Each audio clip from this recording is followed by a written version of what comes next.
नमस्कार दोस्तों, आप सभी का स्वागत है। आज हम बात करेंगे एक और अहम विषय पर, जो विषय है न्यू यानी न्यू इंटरनेशनल इकोनॉमिक ऑर्डर और हिंदी में नव अंतर्राष्ट्रीय आर्थिक व्यवस्था। आगे बढ़ने से पहले हम शीत युद्ध के बारे में जान लेते हैं।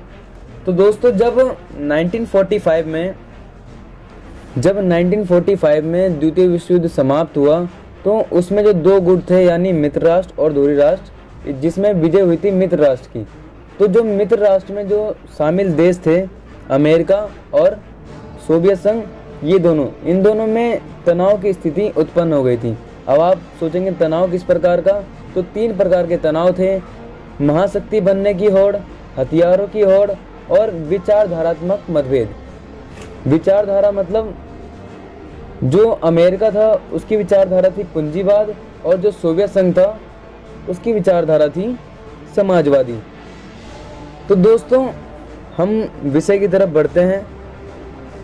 तो जब इन दोनों में आपसी मतभेद पैदा हुआ, तो इन दोनों ने क्या किया, अपने अपने संगठन की स्थापना की।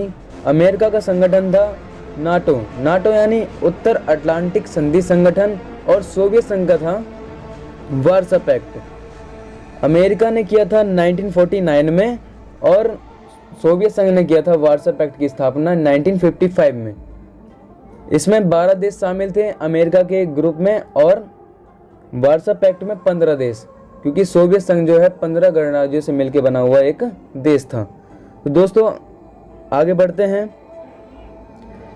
इसी को लेकर जब क्या था कि हमारा 2 ध्रुव में पूरा विश्व बढ़ चुका था, तो उसके बाद क्या हुआ, जो 9 स्वतंत्र देश थे यानी जो ब्रिटिश चंगुल से छूट रहे थे देश, उन देशों ने क्या किया, इन दोनों महाशक्तियों में ना मिलके एक अलग ग्रुप बना लिया। अलग ग्रुप यानी आप देख रहे हैं ना, यहाँ लिखा हुआ गुट निरपेक्षता। ये एक संगठन बना लिया, जो कि मतलब गुट निरपेक्षता की विचारधारा ही ये थी कि मतलब दोनों खेमों से समान दूरी बनाए रखने की नीति का पालन करना गुट निरपेक्षता कहलाता है। तो दोस्तों, आप समझ गए होंगे कि गुट निरपेक्षता क्या है और इसमें कैसे देश शामिल थे। मतलब कि देखो, जब कोई देश नव स्वतंत्र यानी नया आज़ाद हुआ, तो वो देश क्या होगा, मतलब वो देश तो बिछड़ा होगा। बिछड़ा किस प्रकार में, अर्थव्यवस्था के रूप में, है ना। तो उसी पे ये रिलेट करता है ये टॉपिक, नव अंतर्राष्ट्रीय आर्थिक व्यवस्था। तो चलिए शुरू करते हैं। सबसे पहले इससे अभिप्राय जान लेते हैं कि जो गुट निरपेक्षता में शामिल जो अधिकतर देश थे, मतलब जितने भी शामिल देश थे ना, उसमें अधिकतर क्या थे, अल्प विकसित थे, जिनको क्या था, अल्प विकसित देश का दर्जा भी प्राप्त था। और देखो, अब जब ये देश अल्प विकसित देश हैं, तो इनका सबसे पहला काम क्या होगा, अपने देश की गरीबी को उभारना। तो इसी के तहत क्या हुआ, 1972 में संयुक्त राष्ट्र संघ के व्यापार एवं विकास से संबंधित कार्यक्रम में एक शीर्षक प्रस्तुत किया गया। वैसे संयुक्त राष्ट्र संघ के व्यापार एवं विकास से संबंधित कार्यक्रम को हम अंकटाड के नाम से भी पुकारते हैं। और इस कार्यक्रम में एक शीर्षक प्रस्तुत किया गया था, towards a new trade policy for development. तो ये शीर्षक प्रस्तुत किया गया था, जिसमें क्या था, अंतर्राष्ट्रीय स्तर के नए नियम प्रस्तुत किए गए थे, जिसे हम नव अंतर्राष्ट्रीय आर्थिक व्यवस्था के नाम से जानते हैं। तो दोस्तों, इतना तो क्लियर हो गया कि नव अंतर्राष्ट्रीय आर्थिक व्यवस्था क्या होता है। अब जब कोई व्यवस्था बनती है, तो उसकी कोई ना कोई विशेषता भी होती है, क्योंकि कोई संगठन, कोई काम हो रहा है, तो उसमें कुछ ना कुछ विशेषता छुपी रहती है, या उसको दर्शाना भी पड़ता है। तो चलिए शुरू करते हैं। तो नव अंतर्राष्ट्रीय आर्थिक व्यवस्था की विशेषता ये थी, जो अल्प विकसित देश हैं, उनका अपने उन संसाधनों पर नियंत्रण होगा जो पश्चिम के विकसित देश कर रहे होते हैं। क्योंकि देखो, हमेशा कमजोर लोगों पे वही शासन करता है जो कि उनसे बड़ा होता है।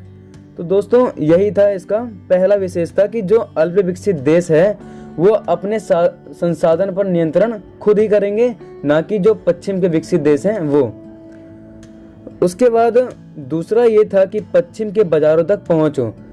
मतलब जो अल्प विकसित देश हैं, जिनको बड़े बड़े अंतर्राष्ट्रीय बाजारों के बारे में पता नहीं है, बड़े बड़े बाजार उस समय यही हुआ करते थे, पश्चिम के बाजार।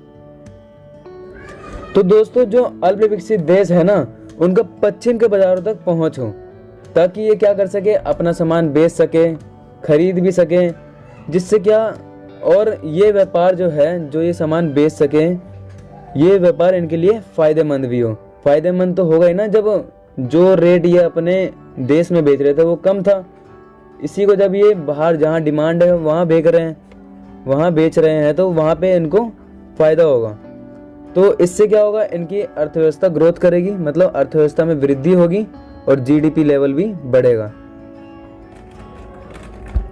उसके बाद बात करते हैं तीसरे पॉइंट की। तो जो पश्चिम से मंगाई जा रही प्रौद्योगिकी लागत थी वो कम हो, किसके लिए, अल्प विकसित देशों के लिए, क्योंकि अक्सर यही होता है, जो नहीं जानता किसी चीज़ के बारे में उनको हमेशा दिक्कत होती है, क्योंकि उनको रेट नहीं पता होता। तो इसलिए संयुक्त राष्ट्र संघ के ये अंकटाड कार्यक्रम के तहत, यानी जो towards a new trade policy for development programme का शीर्षक प्रस्तुत किया गया था, उसके तहत क्या किया गया कि पश्चिम से मंगाई जा रही जो प्रौद्योगिकी लागत है, यानी मशीनरी लागत है, वो कम हो, किसके लिए, अल्प विकसित देशों के लिए, ताकि वो भी अपने अर्थव्यवस्था में वृद्धि कर सके। उसके बाद अंतिम पॉइंट ये था कि अंतर्राष्ट्रीय आर्थिक संस्थानों में भागीदारी करवाई जाए। क्यों? क्योंकि देखो, अगर अल्प विकसित देशों का अंतर्राष्ट्रीय आर्थिक संस्थानों में भागीदारी बढ़ाई जाएगी, तो इससे क्या होगा, उनको जानकारी होगी, ताकि ये आगे जाके अच्छे से व्यापार भी कर पाए। अगर वीडियो पसंद आई हो तो सब्सक्राइब करें, बेल आइकन को प्रेस करना ना भूलें। Thank you.